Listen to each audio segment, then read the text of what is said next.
Welcome to పూరాలుకల్. India defence ఎగుమతులు record స్థాయికి చేరాయి. గత 10 ఏళ్లలో 34 రెట్లు పెరిగాయి. 2024-25 ఆర్థిక సంవత్సరంలో రికార్డు స్థాయిలో 23,622 కోట్లకు చేరాయి.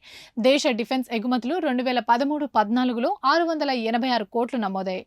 ఆపరేషన్ సింధూర్ గ్రాండ్ సక్సెస్ సాధించడంతో స్వదేశీ BrahMos super sonic cruise missiles, Akash 8 defence missiles, D4 anti drone systems కు గ్లోబల్ గా మంచి పేరు దక్కింది.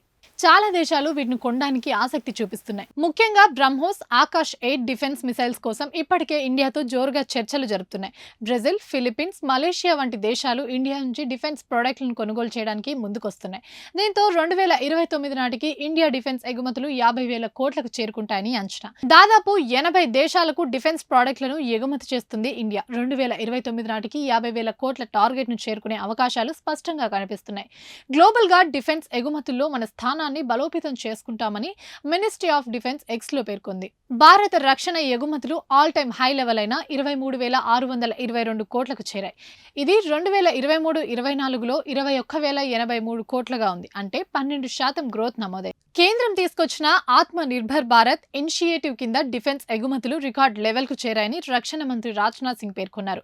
భారత డిఫెన్స్ సెక్టర్ ఎప్పుడూ లేనంత బలంగా పెరుగుతుందని ఆయన పేర్కొన్నారు. Defence public sector and techniques ఎగుమతులు 42.85% పెరిగాయని, భారత రక్షణ ఉత్పత్తులకు అంతర్జాతీయంగా ఆమోదం లభిస్తుందన్నారు. 2024-25 ఆర్థిక సంవత్సరంలో ప్రభుత్వం 1,762 ఎగుమతులు ఆథరైజేషన్ జారీ చేసింది. ఇది అంతకుముందు ఆర్థిక సంవత్సరంతో పోలిస్తే 16.92% ఎక్కువ. ఎగుమతిదారుల సంఖ్య కూడా సుమారు 17.4% పెరిగింది.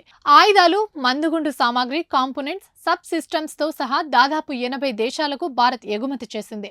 2029 నాటికి 50,000 కోట్ల రూపాయల ఎగుమతి టార్గెట్ తో ప్రభుత్వం చాలా పాలసీ రిఫార్మ్స్ తీసుకొచ్చింది. ఇండస్ట్రియల్ లైసెన్సింగ్ ప్రాసెస్ ను సింపుల్ గా చేయడం, లైసెన్స్ వ్యాలిడిటీ పొడిగింపు, కొన్ని ఐటమ్స్ కు లైసెన్స్ అవసరం లేకపోవడం వంటివి ఇందులో ఉన్నాయి. ఆపరేషన్ సింధూర్ గ్రాండ్ సక్సెస్ కావడంతో ఇండియా డిఫెన్స్ సెక్టార్ పై వెంచర్ క్యాపిటలిస్టుల ఆసక్తి పెరిగింది. అంతేకాదు డిఫెన్స్ టెక్, డ్రోన్ స్టార్ట్లతో ఇన్వెస్ట్ చేయడానికి ముందుకొస్తున్నారు. ట్రాక్సిన్ డేటా ప్రకారం ఇండియాలో డ్రోన్ల స్టార్టప్లు ఇప్పటి వరకు $414 మిలియన్ ఈక్విటీ ఫండింగ్ సేకరించాయి. దేశంలో మొత్తం 487 డ్రోన్ స్టార్టప్లు ఉన్నాయి. ఈ డ్రోన్లు చాలా వరకు సివిలియన్ పనులకు, ఇన్ఫ్రాస్ట్రక్చర్ ఇన్స్పెక్షన్లకు ఉపయోగపడుతున్నాయి.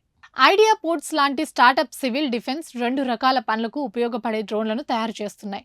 ట్రాక్సిన్ డేటా ప్రకారం ఇండియాలో 136 మిలిటరీ టెక్ స్టార్టప్లు ఉన్నాయి. వీటిలో new space research and technologies, Tata advanced systems వంటివి ఉన్నాయి. వెంచర్ క్వాటలిస్టులు ఇప్పటికే Garuda aerospace, red wing, sky air, tech eagle, next cube లాంటి కంపెనీలు ఇన్వెస్ట్ చేశాయి. రానున్న కాలంలో డిఫెన్స్ సెక్టార్లో ఇన్వెస్ట్మెంట్ మరింత పెరిగే ఛాన్స్ ఉందని అనలిస్టులు భావిస్తున్నారు.